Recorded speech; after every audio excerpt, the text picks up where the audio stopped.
Iba rin talaga minsan yung trip ko sa paglilinis. Alam niyo ba, mag-aalauna na madaling araw na isipan ko nga maglinis dito sa sala pati na rin sa kusina. Paano ba naman?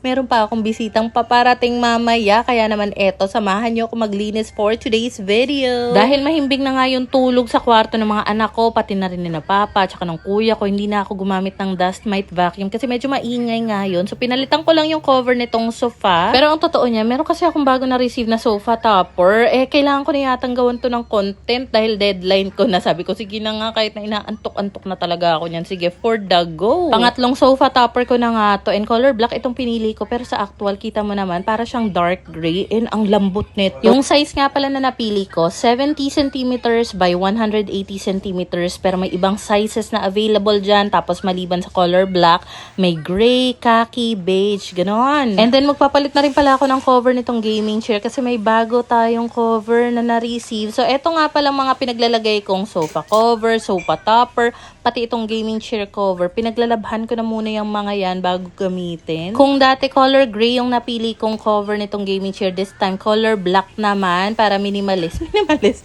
Wala lang, para terno siya dun sa cover ng ng sofa nga namin. At saka para talaga kasing bago tignan kapag nilalagyan ko nga ng cover kasi may kalumaan na nga itong gaming chair ni Pinggoy. Tapos even dito sa armrest meron pa nga siya. Bali 4 na piraso yan.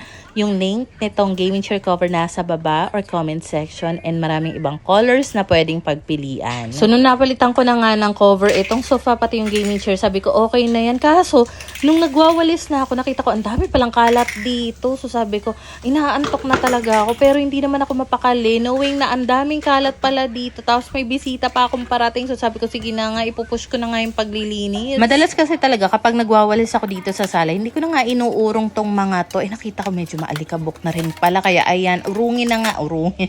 Tanggalin ko na nga muna ito para mawalisan ko ng maayos. And at the same time, mamap ko na rin. So buti na lang din talaga bagong laba itong mop cloth ko. Alam mo, gustong gusto ko talaga itong mop namin from Dearma. Kasi ayan, spray ka lang. Tapos pwede mo nang pasadahan lahat ng kailangan mong i-mop. And kita meron pa nga mga toys dito sa ilalim ng sofa. Nakakaloka talaga tong mga anak ko kung saan-saan na lang nakikita yung mga laruan nila dito sa bahay. At this point, nag-iisip na ako kung ano ba, ibabalik ko ba yung halaman dyan para pang iba naman yung look. So, naisip ko parang napaka-plain kasing tignan kung idediretso ko lang yung sofa doon sa wall. Kaya sabi ko, ibalik ko na nga lang muna yung halaman doon. Medyo masikip kasi yung size nitong sala namin. Kaya napaka-challenging talagang ikot-ikot ng gamit dito. Naisip ko nga, siguro kung halos kasing laki man lang ng kwarto namin itong sala, kahit papano maiiba-iba ko yung arrangement ng sofa, ng mga gamit, pero okay na yan. Anyway, pinagpupunasan ko na nga ito. At yung spray nga pala na ginamit kong panglinis dito ay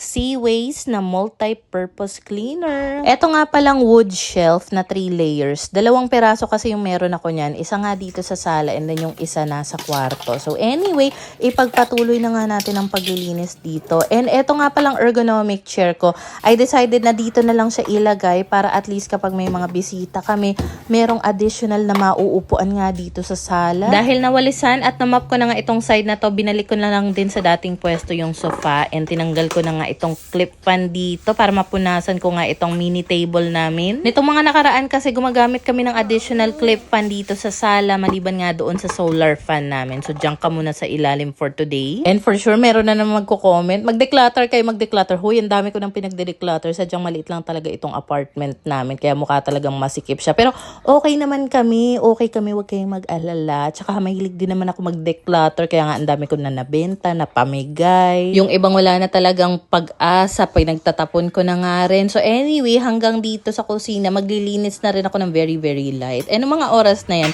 'di ba nga, sina Papa tulog na sila lahat sa kwarto. Si Pinggoy naman, kasi kanina meron siyang basketball game. So yung ibang mga nakalaro niya ng basketball, nagsipuntahan dito. Kaya andun sila sa labas ngayon. Nagiinuman sila. At saka minsan lang din naman kasi uminom si Pinggoy. Lalo na kapag may basketball game. At saka bihira na nga yung makapag-basketball ngayon. Unlike dati. At saka itong si Pinggoy, dito talaga sa sala yan natutulog. Kasi mahilig talaga yan manood ng TV. Hindi yan nakakatulog ng walang pinapanood. Minsan kapag cellphone ang gamit, hindi na niya napapatay yung cellphone niya. Nandun lang sa kamay niya. Hindi na nangangalay kakahawak ng phone. Tapos alam niyo ba kung sino yung baby na yan?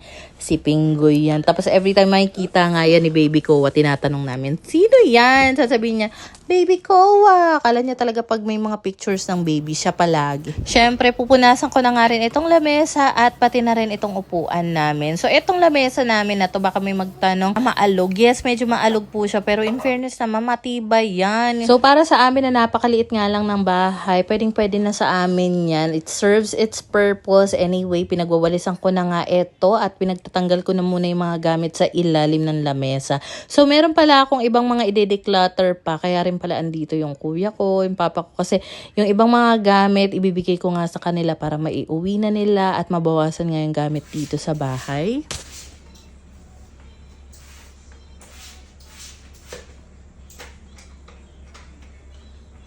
Alam mo ba, kakamap ko nga dito. For some reason, parang biglang nasira yung spray niya. Kaya medyo kinakabahan ako kasi wala na akong ibang extra mop dito sa bahay. Kakasabi ko lang kanina na gustong-gusto ko talaga tong spray mop kasi ang convenient niyang gamitin. Kaso naman, biglang nagloko. So, naisip ko, paano kaya to? Kasi itong orange mop na meron kami dito, ibibigay ko na rin yan kila Desiree para maiuwi nila. So, good luck na lang talaga sa akin. Medyo malapit na nga ako matapos dito at pinagbabalik ko na nga sa dating pwesto itong mga floor mat namin, pati na rin itong basurahan. At this point, inaantok na talaga ako. Pero napansin ko, hala, parang may mga mancha-mancha nga dito sa pintuan ng cabinet. Tapos, yung cabinet nga dun sa may TV, medyo maalikabok. Hindi ko pa pala napunasan. Kaya, ayan, for the punas pa ulit ako dito sa area na to. So, maliban nga pala dito sa Seaways na multi-purpose cleaner na spray. Ang ginagamit ko na lang pamunas dito, tissue na lang para at least pag madumi na, itatapon na lang. Kasi kapag basahan, tinatamad kasi ako maglaba. Pwede naman din na basahan lang. Tinatamad lang ako maglaba kasi gusto ko nga